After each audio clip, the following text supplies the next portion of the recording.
Palavra Final, com Alexandre Garcia, direto de Brasília. Só no Brasil mesmo. A partir de hoje, Bolsonaro, ex-presidente da República, eleito pelo PL, já pode conversar com o presidente do seu partido, Valdemar da Costa Neto. O ministro Moraes já deixa os dois conversarem. Está assim há um ano. É um absurdo, ridículo. Quando um está na sede do PL, o outro não pode estar, sob pena de serem acusados de terem rompido medidas cautelares impostas pelo juiz. Vão devolver o passaporte de Valdemar, os relógios de que ele tanto gosta, né? Os suíços Rolex e Audemars Piguet e o italiano Bulgari. Eu não sei se vai haver um pedido de desculpas. Desculpa, me enganei, né? Com o governador de Brasília, eleito em primeiro turno, reeleito em primeiro turno, contra 11 candidatos. Houve busca e apreensão na casa dele, no escritório dele, ficou fora do governo 66 dias, depois, a gente se enganou, pode voltar. Pois é.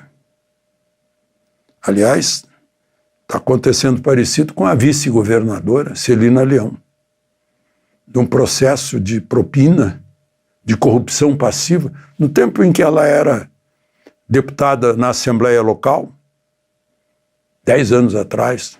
Hoje ela foi absolvida. É interessante a gente ler, porque é um aprendizado.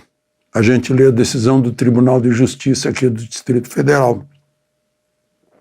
Diz assim: não se pode presumir que as anotações encontradas na agenda do aparelho celular do acusado Cristiano, é um dos acusados, contando letras e números, tenham relação com os fatos, até porque estão acompanhados de letras que não correspondem às iniciais dos nomes de nenhum dos acusados.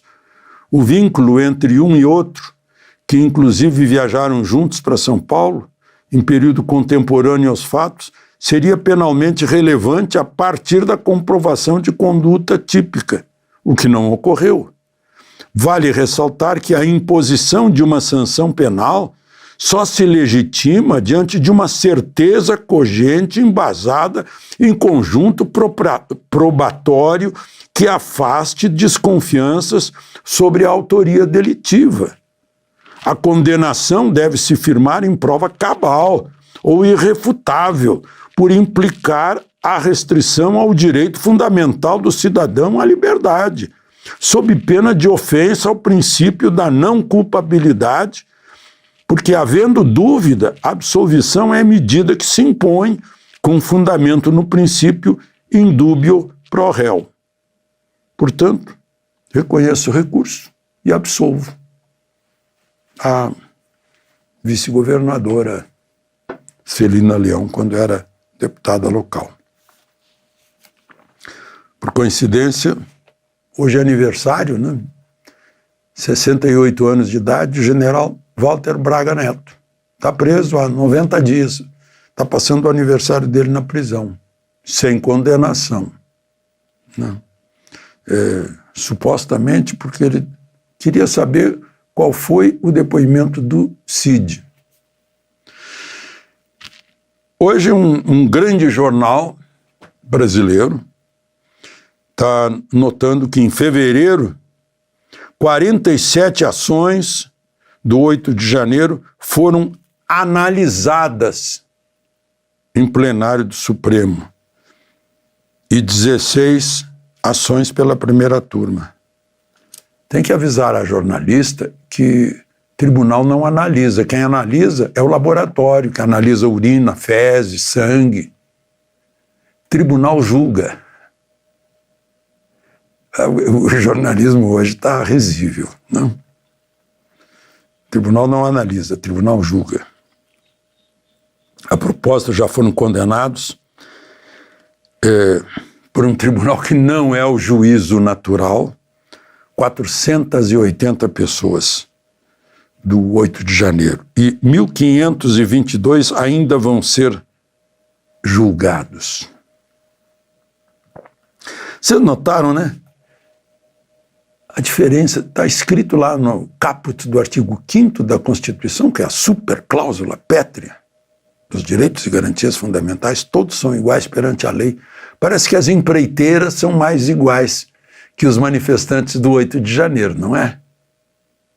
Porque se a gente olhar como foram tratados os donos das empreiteiras, os delatores, os que se comprometeram a pagar multas, e foram dispensados de tudo, ou de quase tudo, ou quase todos, grande parte, os mais relevantes, foram tratados de forma diferente. Não?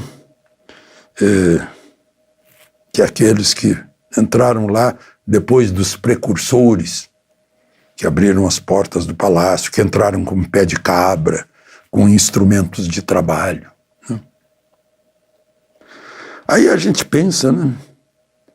A Constituição não pode ser uma abstração, nem pode ter um valor relativo, não pode ficar à mercê de arbítrio ou de casuísmos. A Constituição é a carta maior, é a carta magna, né? É a lei maior. Se desobedece à maior, o que farão com as menores? Com o Código Penal, com o Código Civil? Não, acho que não estão percebendo a gravidade do que está acontecendo.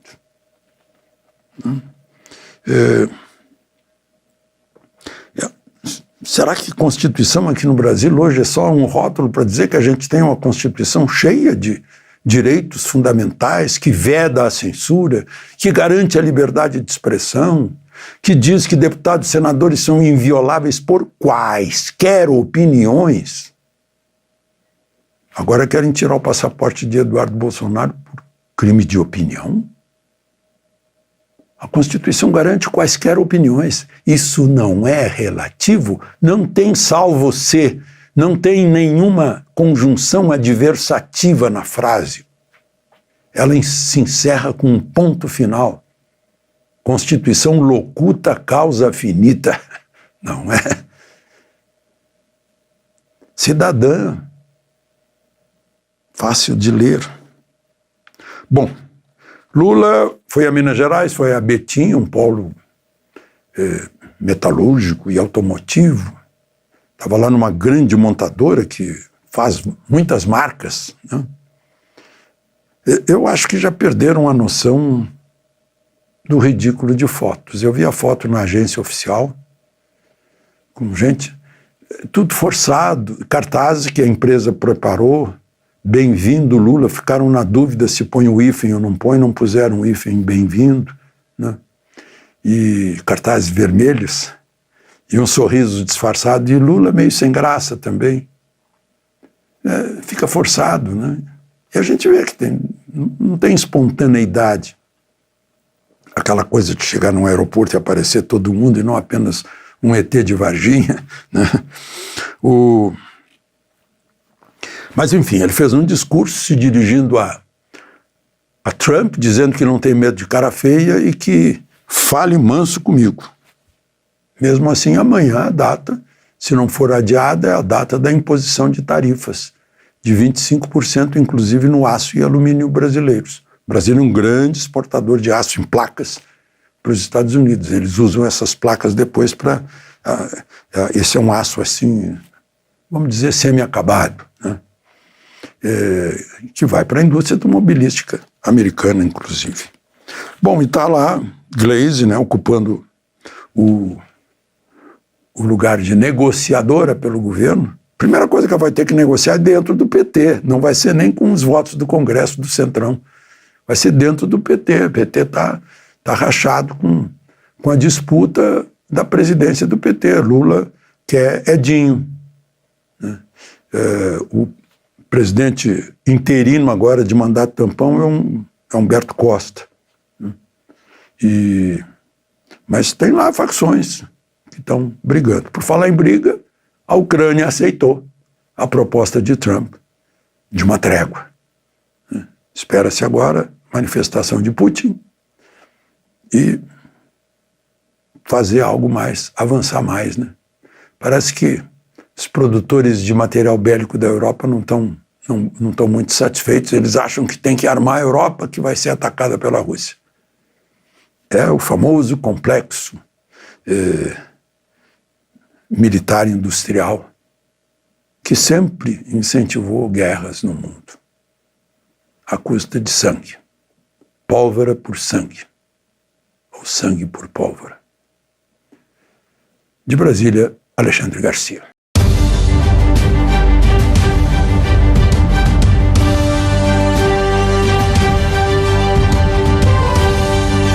A palavra final com Alexandre Garcia, direto de Brasília.